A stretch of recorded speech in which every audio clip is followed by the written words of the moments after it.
Assalamualaikum warahmatullahi wabarakatuh. Saya Dian Rahmatul Islam dengan NIM 2401554047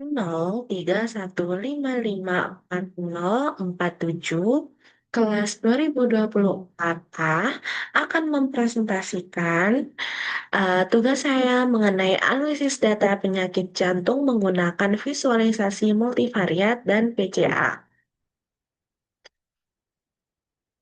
Untuk latar belakang dari penugasan saya, kita tahu bahwa penyakit jantung merupakan masalah kesehatan global yang kompleks karena tidak disebabkan oleh satu faktor tunggal, melainkan interaksi berbagai variabel klinis yang kita tahu.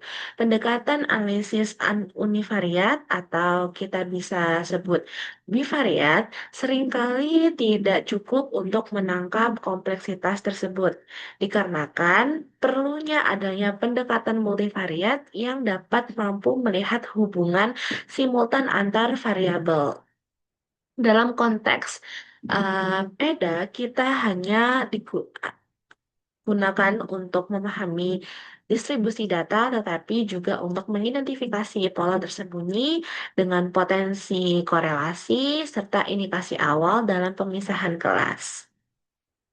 Sementara itu, untuk PCA, saya menggunakan sebagai mengatasi curse of dimensionality dengan mereduksi dimensinya tanpa adanya kehilangan informasi yang signifikan.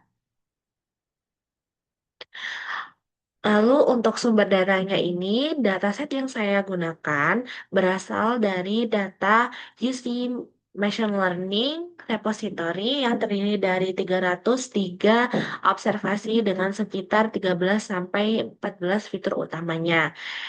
Nah, ada hal yang menarik dari dataset ini karena memiliki keberagaman tipe variabel mulai dari numerik hingga kategorikal yang mencerminkan kondisi klinis pasien terkait heart disease secara cukup komprehensif. Namun juga memiliki jumlah data yang relatif kecil juga menjadi perhatian karena mempengaruhi generalisasi hasil analisis jika dilanjutkan ke tahap modeling. Untuk deskripsi variabelnya, dataset ini mencakup berbagai aspek, seperti ada salah satu contoh kita ambil age, stress, ada kolesterol, dan sebagainya. Nah, untuk ini kita tidak semua ambil variabel yang buat kontribusinya sama targetnya karena sebagian variabel itu nggak memungkinkan memiliki hubungan non linear atau nggak hanya signifikan dalam kombinasi tertentu.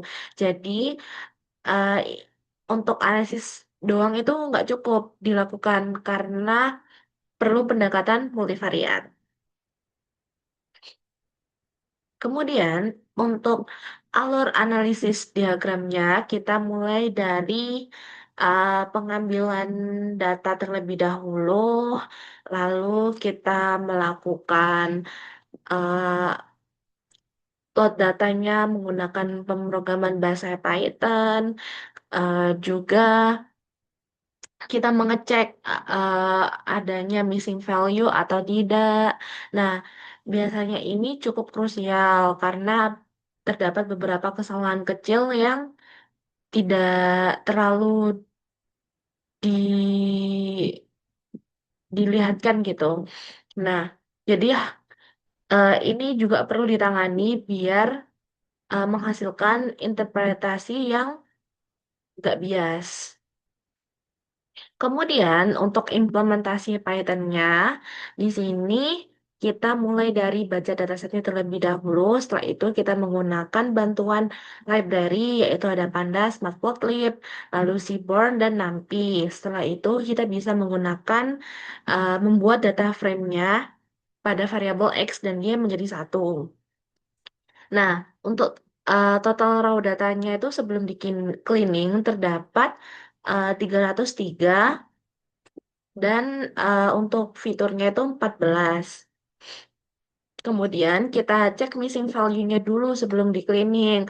Lalu kita lakukan cleaning untuk penghapusan duplikat dan kotak kosong. Setelah itu, kita lakukan missing file. Kita cek kembali setelah melakukan cleaning, kita lakukan cek missing value-nya. Nah, ini setelah di cleaning, maka untuk missing value-nya yang terdapat pada variabel C dan tal ini itu sudah hilang. Sekarang tidak ada missing value lagi. Sehingga data bersihnya itu menjadi 297 variabel. Dan fiturnya tetap 14. Nah, kita juga perlu mengubah transformasi. Kita juga perlu melakukan transformasi data dengan mengubah target numerik ke kategori. Setelah itu kita cek kategorinya ada berapa. Nah, untuk yang tidak memiliki penyakit jantung itu ada 160, sedangkan yang memiliki penyakit jantung itu ada 137. Kemudian kita bisa langsung pada tahap visualisasi. Untuk pairport sendiri ini memberi insight awal mengenai hubungan antar variabelnya. Nah, ini dapat dilihat pada variabel talak memiliki kecenderungan berbeda antar kelas lainnya, di mana pasien itu dengan penyakit jantung cenderung memiliki nilai yang lebih rendah. Sedangkan pada variabel overlap antar kelas masih cukup tinggi. Nah, ini bisa ditunjukkan karena adanya separabilitas data rendah jika hanya menggunakan fitur individu atau pasangan fitur saja. Nah, lalu kita bisa melanjutkan ke visualisasi selanjutnya. Terdapat visualisasi heat map korelasi. Nah, ini heat map menunjukkan bahwa sebagian besar itu korelasinya antar variabel berada pada tingkat rendah hingga sedang. Nah, ini bisa diindikasi bahwa hubungan antar variabelnya itu tidak bersifat linear yang kuat atau terdapat interaksi yang lebih kompleks. Contohnya itu korelasi antar alt peak dan slope ini cukup terlihat tinggi. Nah, tapi untuk variabel lainnya itu nggak menunjukkan dominasi yang signifikan. Nah, hasilnya, implikasinya itu model yang berbasis satu fitur kemungkinan itu tidak optimal. Jadi, kita perlu adanya kombinasi fitur. Lalu kita next di visualisasi selanjutnya terdapat parallel coordinates plot. Nah, untuk visualisasi ini memberikan gambar terkait pola multivariat secara lebih komprehensif. Nah, adanya kecenderungan pola pada variabel tertentu itu seperti talak dan opik tetap terdapat overlap antar kelasnya. Nah, ini menunjukkan bahwa meskipun pada global itu terlihat data belum sepenuhnya linear, tetapi kondisinya itu terjadi pada data medis yang sudah kompleks dan sering dibutuhkan pendekatan nonlinear dalam modeling. Untuk visualisasi yang terakhir, yaitu saya menggunakan PCA.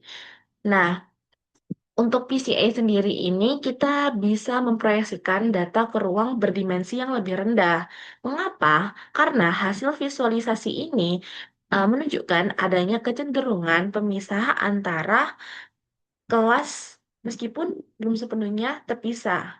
Nah, ini diindikasikan bahwa sebagian besar variasi data dapat dijelaskan dengan beberapa komponen utama, namun terdapat informasi yang diskriminatif antar kelasnya yang masih tersebar.